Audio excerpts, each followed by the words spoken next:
Children of God, greetings from the Diocese of Osamis in the Philippines. This is Father Felmar Fiel SVD. A warm welcome to everyone joining us tonight for Webisode 4 of our web series, I Am Still Human. Tonight, we enter into the most intimate sanctuary of our lives, the algorithmic household.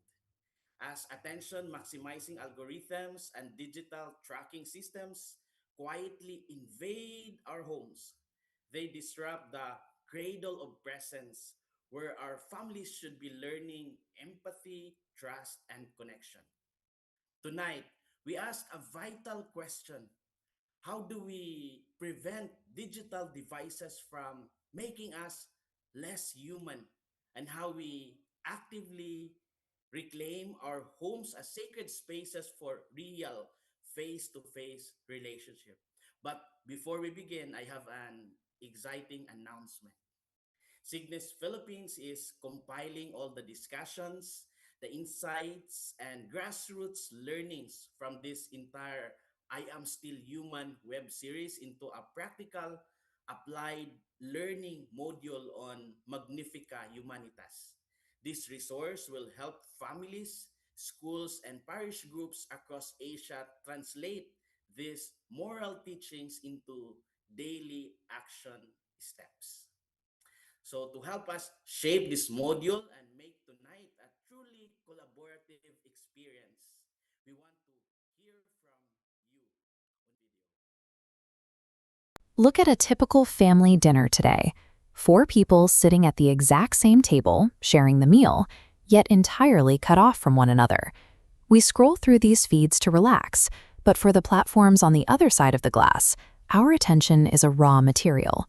Every swipe and hover provides the behavioral data required to refine their predictive models, effectively turning our family downtime into a source of value for their systems. Instead of a shared conversation about the day, predictive algorithms supply each person with hyper-personalized notifications engineered to hit specific dopamine triggers. Organic bonding is bypassed in favor of synthetic validation. This silent, glowing dinner table is exactly what the platforms are built to produce. The isolation of the family unit is the successful outcome of deliberate behavioral scripting. This scripting operates through macro surveillance networks. Everyday household devices, like our phones, smart speakers, and our televisions, interconnect to function as continuous data harvesters. This diagram maps the exact behavioral loop these networks rely on. It begins with an external prompt, a ping or a push notification. That prompt triggers isolation as the user pulls away from physical reality, which filters directly down into data extraction. As this graph shows, the invisible cycle transforms intimate human behaviors into quantifiable engagement metrics. The convenience of our digital homes comes with a steep hidden cost: the wholesale extraction of our human intimacy for corporate profit. In his 2026 encyclical, Magnifica Humanitas, Pope Leo XIV offered a defining moral counterargument to this digital encroachment on private life. The encyclical introduces the cradle of presence. It defends the family home as a sacred, strictly unoptimized space required for authentic human formation. The technology industry views this space differently. To an algorithm, a living room is an untapped data harvest point. Efficiency metrics are applied to private life, as human attention is traded against market value, auctioning off family socialization to the highest bidder. By bringing this level of surveillance into our households, we have allowed our physical sanctuary to be converted into a borderless public storefront. We often excuse this invasion by telling ourselves that digital platforms are neutral tools, sitting passively until we decide to use them. But Magnifica Humanitas warns against this illusion. Every piece of software carries algorithmic intent. The code is built to serve the profit-driven, attention-maximizing goals of its creators. The primary targets are the children and teenagers at our dinner tables. They lack the neurological defenses to resist these engineered systems. This creates a strict ethical mandate for software developers. They must design systems with hard boundaries that respect family structures, rather than writing code designed to bypass parents entirely. The distance created at the dinner table is a deliberate design choice, engineered to maximize engagement at the cost of face-to-face empathy. Reclaiming our households will not come from downloading a new software update. It requires a deliberate behavioral and spiritual struggle to defend our human dignity. We have to establish absolute physical boundaries in the home. This means enforcing designated screen-free zones and making eye contact mandatory during meals. Enforcing these analog boundaries is the only reliable way to sever the tech industry's data supply chain right at its root. Look closely at your own living room tonight and ask yourself, who is actually scripting your family's behavior?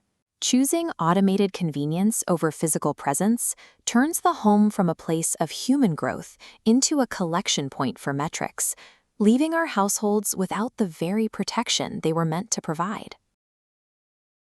And it cannot replace our relationship with the people in front of us. Okay. Many parents worry that they are slowly losing influence over their children, no? And not to other people, but to algorithms. At what point does technology stop being a tool and begin acting like an quote unquote invisible caregiver? Oh, Miss Yen. through our experience, we can say that the children, they have risk-taking behaviors already. No, they, because of their excessive use of cell phones and participation or engagement in digital games, they tend to spend so much time, and they are vulnerable because we also have this problem of online sexual exploitation of children. So when they begin to lie about their age and have their own accounts, Mhm. studies show that 10-year-old children begin to have accounts and they lie about their age so that they can engage in games, in other platforms. That's the time when we should really start thinking about ways how to protect them because they're so vulnerable. And what they know is that during the pandemic, they were given the chance to use technology for their education, for their studies, because that was the modality that we had. But they tend to really use them excessively. So parents should be aware of this, and even other duty bearers like teachers, community residents. No, but sometimes because of the vulnerabilities and marginalization of our households and even the parents, they don't have the necessary capacity to do things so that the risk-taking behaviors of children will be minimized. No? So that's why sometimes we have to think of policies, we have to think of governance to intervene in order to make make the parents aware or how they should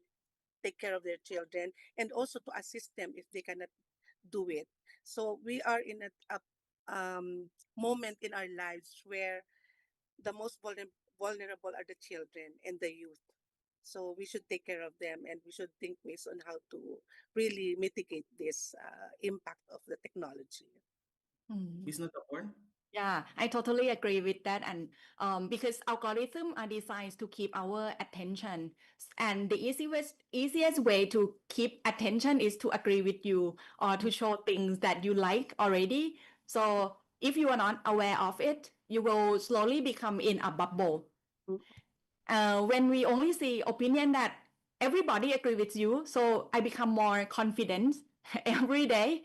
And um, a good example is during the election season, our feeds tend to, keep sending good things about the party we like and the bad things about the parties that we don't. So we totally agree. This is the only reason why other people cannot understand that.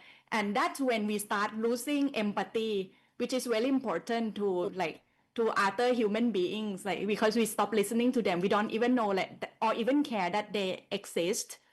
And to me, the irony thing is that sometimes we busy seeking agreement from other people online, or sometimes it's not even people and we don't care, but they do agree with us, instead of the agreements or the presence of people that they stay with us, the real human, our family, our friends, something like that. And I think there's nothing algorithm will keep doing that. What an easy way to do is you also have to like or do something like have action with the party that you don't as well, so at least you have both parties and you don't lose the whole, you cannot get the whole world anyway, but it's better than you only see the things that you get fit to.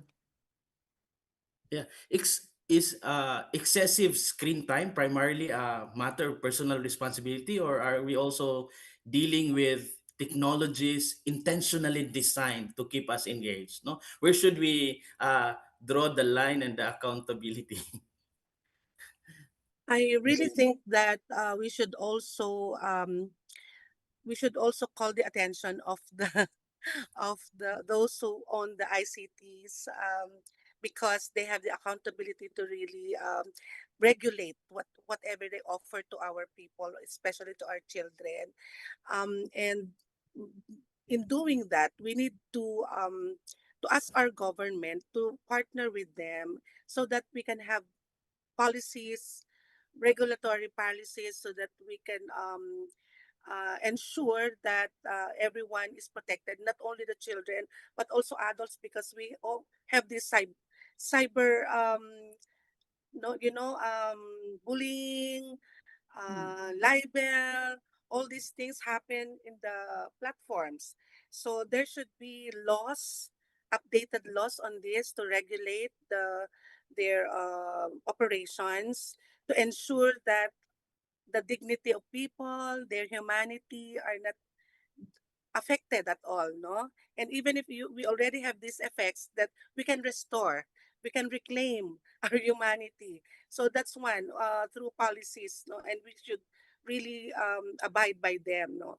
And the methodologies that we use in our classrooms, the pedagogical considerations, ethical measures, we should all have that in order to prevent all this from happening, that we uh, looking at the ill effects or adverse effects of this technology, we can really do something about it, no, as early as now. Okay. uh for me, um I am in between a generation, between like I am a late generation X or beginning of the generation Y, and I'm caught in the middle like a sandwich. Like I have older people at home, the baby boomers, which I love them very much, and then we have younger generation as a challenge, the generation Z and the alpha that's coming. So what I do is, to our friends, my siblings, we help one another to keep up with the technology. But with the baby boomers, we have more experience, but maybe they have not enough. They may not good enough with the technology, like the scams, the deep fake, and everything. So we help them on that. And for the younger generations, that may be the native technology, they may be better than us. Like they already know, like to make something bigger you have to do the finger like that. Not like us, that we have to learn something. But we have to help them with, because they still have to develop the maturity, judgment, and critical thinking. That what I try to do with these two generation. But then I try to use the technology as something, as a tool to help tighten the family and friends more. For example, 10 years ago, I took my mom to the Vatican. It's like her dream trip. I've been there before, so I have to make everything perfect. I was so stressful. And the ideal trip is my mom should not ask anything that I did not prepare. That would be so good, the perfect one. So I think she made her dream trip, but I think she was stressful as well. Last year again, we went to the Vatican for the second time, this time with AI. I could include her with my preparation, section and everything. And if she want anything, we can just ask AI together and we plan trip together. And if you want to change anything during the trip, fine, mother, everything is good, everyone is happy. So I think this is a good example, like from my personal, that I try to make use of it as a tool. Yeah. Yeah. I have a friend who sent me a message to ask this to Miss Nataporn. What ethical boundaries should tech companies observe to protect family life and human dignity? Um, the ethical that should, I wish, I wish we can, tell everyone to do like good deed, but I think it's difficult. I've graduated economics as for my undergrad, and so I have baseline that God give us free wills, but economic drive us to where it is. So it is very easy for human, to go like follow the money. It's easier, but we have learned from the past, in the business world. Before we talk only about the bottom lines, only the profit and loss, and who have the biggest bottom line is the winner. But then we know, no, it's not. It will come like bad more than good. Like we have this global warming and more of, the bad things coming, and we will be the one who cannot live on. The world will continue, but not us. So today we talk more about ESG. We have to care also about the environmental, the society, and we have to do good governance. So we have more sustainable economics as well, and that's better for us, not for the world, for us human. And I think AI will face the same thing. Like we have to. It's not a luxury thing. It's a must to survive at the end. We have to do that. So to answer in short, I wish we can force people to do good deed, but I think we will have to learn. And in the in history, we have seen that many times. At the end, we have to, adjust. But at this moment that people see the profit, I think it's more people will do that. But good news is that we can see now there are companies that announce that they will do it for good deed. They will use certain tools to make only good things. But I think now we are in the adjusting phase. And then not sure if we can hope for the governments around the world to help us on the policy and everything. But I wish if they could, yeah, that would be excellent.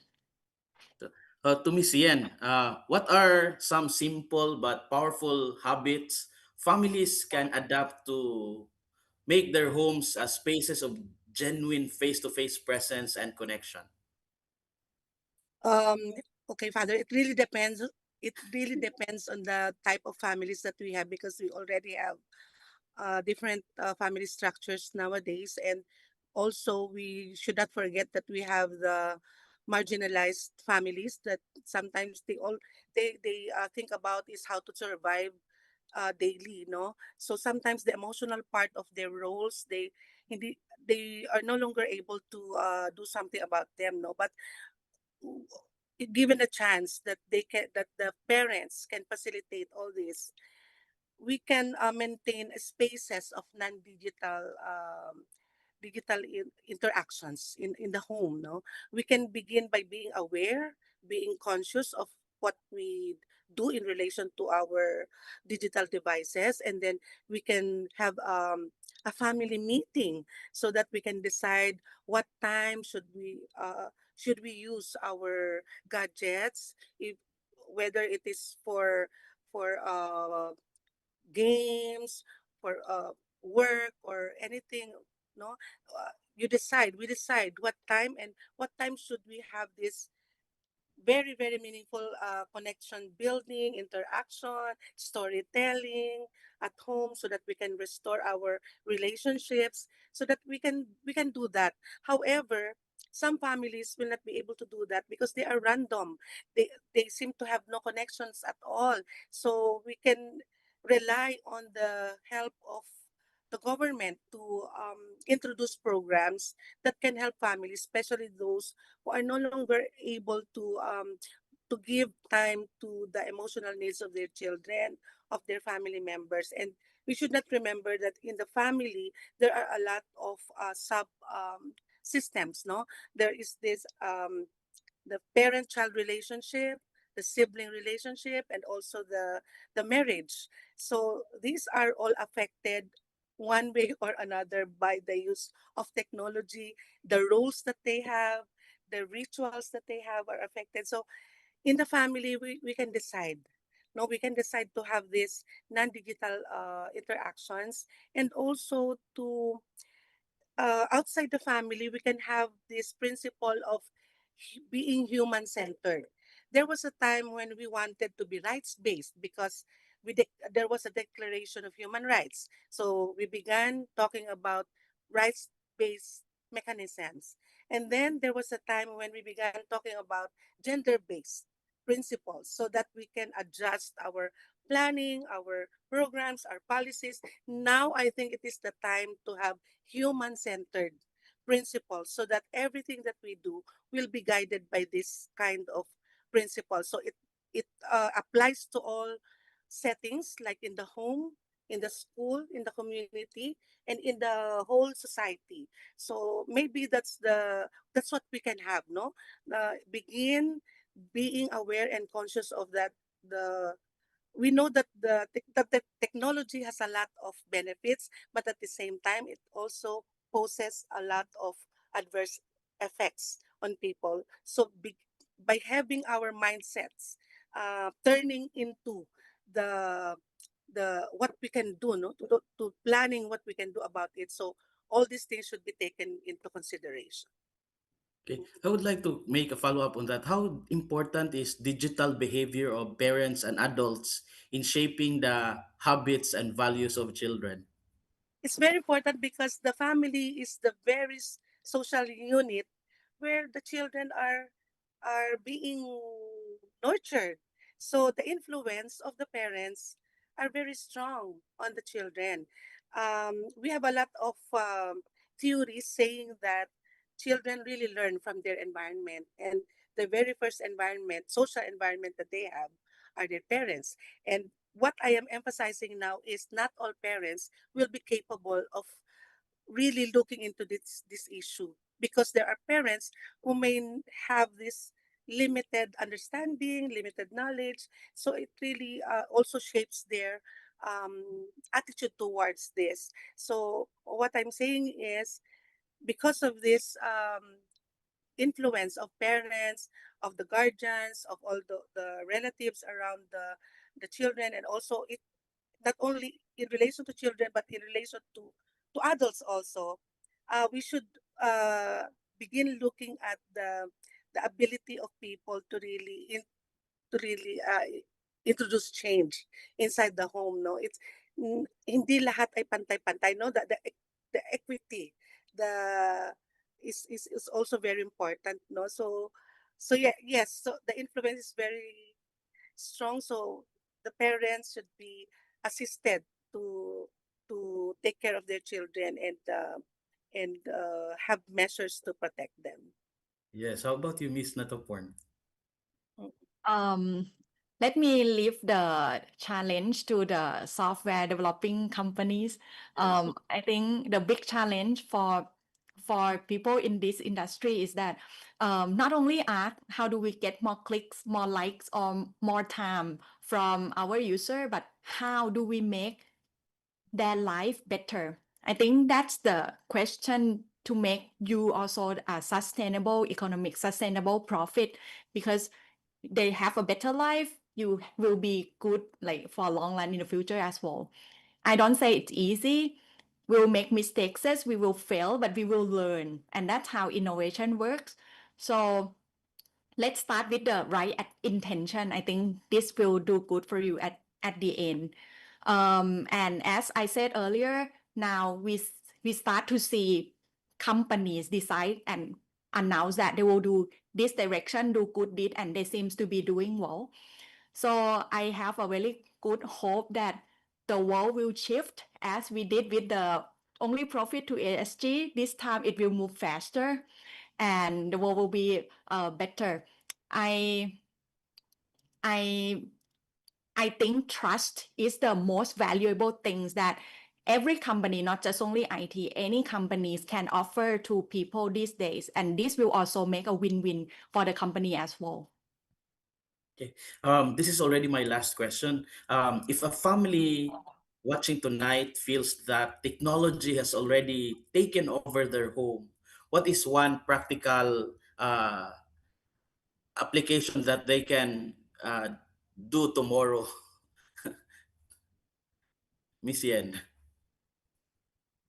Maybe they can start talking about it to be conscious, because Yes. sometimes we forget we just do it automatically.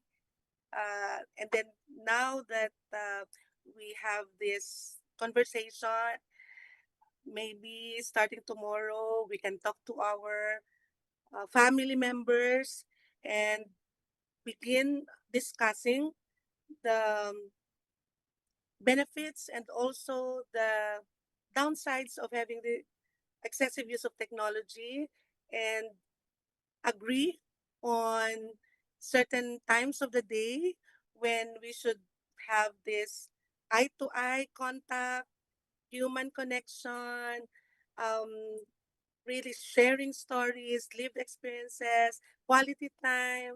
And then because we have a lot of time during the day and during the night, so we can spare some time to have to restore all these things that we used to do when technology was not yet like this, no? And then agree on screen time. Maybe that is very easy to negotiate and doable, as long as we are all aware of what technology can offer us and cannot offer us. Yeah, That's the totally. first step. Yeah. Totally agree. Totally agree. I start like watching the short videos with my aunts and my mother, which I'm not interested at all, but I have to learn like who is who and something like that. And also with my nephew, I get updated. Last year it was like talalo, talala, ballerino, ballerina, cappuccino, something really difficult. But I was fluent last year. This year it begin with the 6 7. I just get updated this week. It's got to be 7676 with the alpha. I'm so confused, but yeah, I'm having fun with it. And we have more conversation actually. Yeah. What a what a nice conversation. As we begin tonight's broadcast to a close, we want to remind everyone that our Padlet wall will remain open for your continuing insights, your reflections, and your questions. While listening to our speakers, I am reminded of a commercial from Thailand. The title of the commercial is Technology Should Never Replace Love. Oh, The video shows a young father is left at home to take care of his newborn. And when the baby starts crying at the crib, he immediately video calls his wife, hoping she can calm the child no, through the screen. So the wife who was at the grocery made silly things, no, like pick a book, close open, no, but nothing works. Then the young father realizes that perhaps he has to hold the child. yeah. No, then as soon as he picks up the child and embraces the baby in his arms, the baby stops crying. The Oh, commercial ended with a tagline: Technology should never replace love. oh. That is perhaps the lesson we all need to remember. No?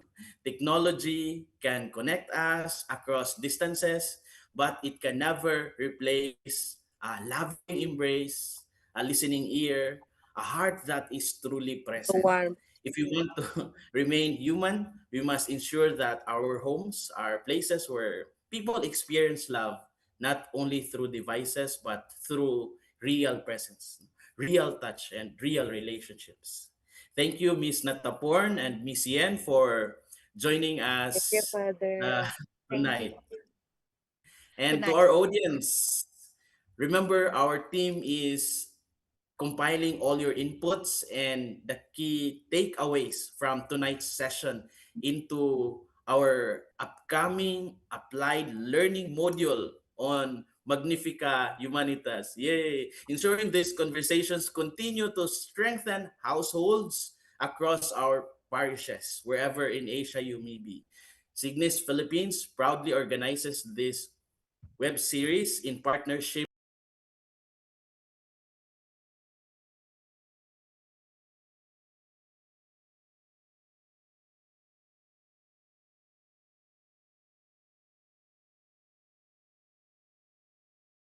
Thank you all for being with us.